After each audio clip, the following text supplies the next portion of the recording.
Belasan wanita yang masih di bawah umur di Kota Rantebau, Kabupaten Toraja Utara, diamankan petugas Satpol PP. Mereka diamankan lantaran diduga terlibat prostitusi. Setelah diamankan, belasan anak di bawah umur ini kemudian dibawa ke kantor Satpol PP Toraja Utara untuk menjalani pemeriksaan lebih lanjut. Selengkapnya akan disampaikan rekan jurnalis kami dari Tribun Timur, ada Tommy Paseru yang kini sudah terhubung bersama kami. Halo rekan Tommy. Ya, halo rekan Dea. Rekan Tommy, bisa Anda informasikan bagaimana awal mula diketahuinya dugaan prostitusi yang melibatkan anak-anak di bawah umur ini?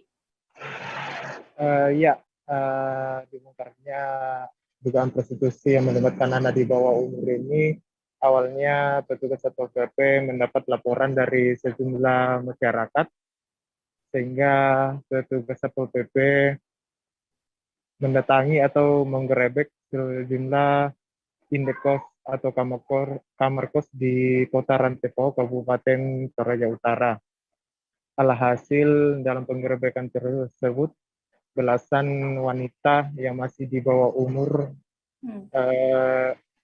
diamankan oleh petugas yang diduga mereka inilah yang terlibat dalam prostitusi tersebut. Ya. Oke, lalu setelah diamankan, mereka ini bagaimana tindak lanjut terhadap belasan anak di bawah umur itu, Tommy? Ya, setelah diamankan, belasan wanita di bawah umur ini kemudian dibawa oleh petugas Satpol PP ke Dinas Sosial, di mana untuk selanjutnya mereka akan dibawa ke Kota Makassar, Sulawesi Selatan untuk menjalani rehabilitasi. Seperti itu, Dea. Tommy, setelah dugaan prostitusi yang diduga melibatkan anak di bawah umur ini ya, apakah sudah ada upaya yang dilakukan pemerintah setempat? Iya, pagi tadi Dea, kami juga telah pemerintah Kabupaten Toraja Utara dan sejumlah Forkopimda telah menggelar rapat, di mana poin-poin dalam rapat itu menyatakan bahwa pihak Satpol PP akan terus mendalami dugaan prostitusi yang melibatkan anak di bawah umur ini, di mana akan mencari pihak yang memperkerjakan anak di bawah umur ini. Nah, terkait itu, Bupati Toraja Utara menegaskan juga akan terus intens melakukan pemeriksaan khususnya di Indekos, ya khususnya yang berada di Kota Rantebau yang merupakan ibu kota Toraja Utara. Ya.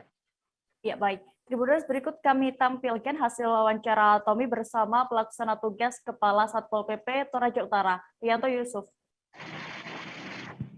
Kegiatan yang kami lakukan dalam hal ini penertiban rumah-rumah kos karena ada laporan dari masyarakat tentang kegiatan yang dilakukan oleh sekelompok wanita di bawah umur yang kami dapatkan seperti yang kita lihat hari ini. Nah, kegiatan ini menurut laporan masyarakat bahwa ada di situ prostitusi terselubung, sehingga kami menindaklanjuti dan sekarang ada di kantor Satpol PP Kabupaten Toraja Utara ini ada beberapa wanita di bawah umur dan kami sudah koordinasi dengan Dinas Sosial Kabupaten Toraja Utara untuk mengambil langkah-langkah selanjutnya dalam melakukan pembinaan, yaitu koordinasi dengan. Jangan lupa subscribe, share, komen, dan like ya.